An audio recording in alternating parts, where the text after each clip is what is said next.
World War I, Episode 2. Russia was allied with France, and this led to France being drawn into the conflict as well. Moreover, Germany's military strategy, known as the Schlieffen Plan, had long been in place. This plan aimed to quickly defeat France in the west before turning attention to the slower mobilizing Russian forces in the east.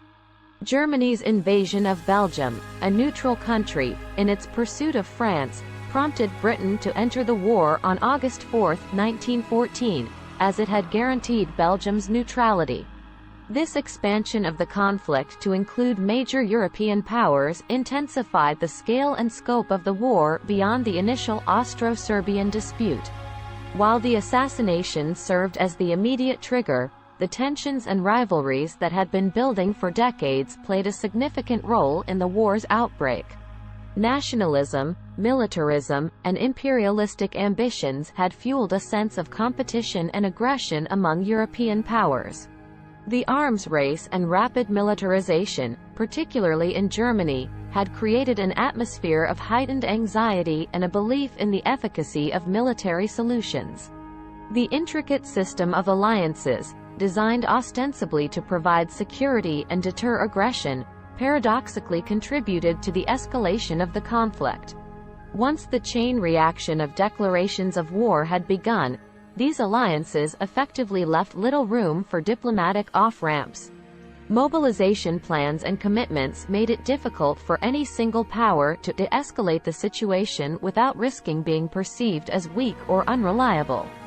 World War I, often referred to as the Great War, was a monumental conflict that brought major powers from across the globe into a devastating clash. The war's theater featured two distinct alliances: the Central Powers and the Allied Powers. The Central Powers, composed of Germany, Austria-Hungary, and the Ottoman Empire, formed a formidable coalition with shared geopolitical and strategic interests. On the other side, the Allied Powers united France, Russia, and the United Kingdom in a collective effort to counter the Central Powers' expansionist aims. As the war progressed, additional nations were drawn into the fray. Italy initially joined the Central Powers but later switched sides to the Allies, driven by territorial aspirations. Japan, an allied nation, seized the opportunity to expand its influence in Asia. The United States, initially adopting a policy of neutrality, eventually entered the war on the side of the Allies in 1917 due to unrestricted submarine warfare and other factors. World War I was marked by unprecedented technological and tactical developments that revolutionized warfare. The introduction of tanks on the battlefield changed the nature of ground warfare, offering mobile firepower and protection.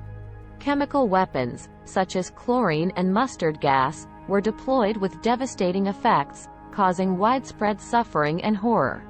Aerial combat, involving airplanes and zeppelins, heralded the dawn of a new era in military strategy and reconnaissance. Amidst this evolving landscape, several pivotal events and battles played a crucial role in shaping the outcome of the conflict. One of the most consequential battles was the Battle of the Somme, waged between British and French forces against the German army in 1916. This 5-month-long struggle resulted in over 1 million casualties, making it one of the bloodiest episodes in human history. The battle aimed to break through the German lines and relieve pressure on the French at Verdun, though the gains made were not sufficient to secure a definitive victory. The Battle of Verdun, another seminal engagement, unfolded on the Western Front in 1916. German forces launched a massive assault against French defenses, seeking to bleed France white and inflict a decisive blow. The battle raged for 10 months, causing staggering casualties on both sides. Although the French bore heavy losses, their resolute defense prevented a German breakthrough, solidifying Verdun's place as a symbol of French endurance. The trenches that scarred the landscape became emblematic of the war's stagnant and grueling nature, characterized by brutal attrition and seemingly unending suffering. The war's extensive battles, such as the Somme and Verdun, underscored the immense human toll and futility of such large-scale conflicts. To be continued.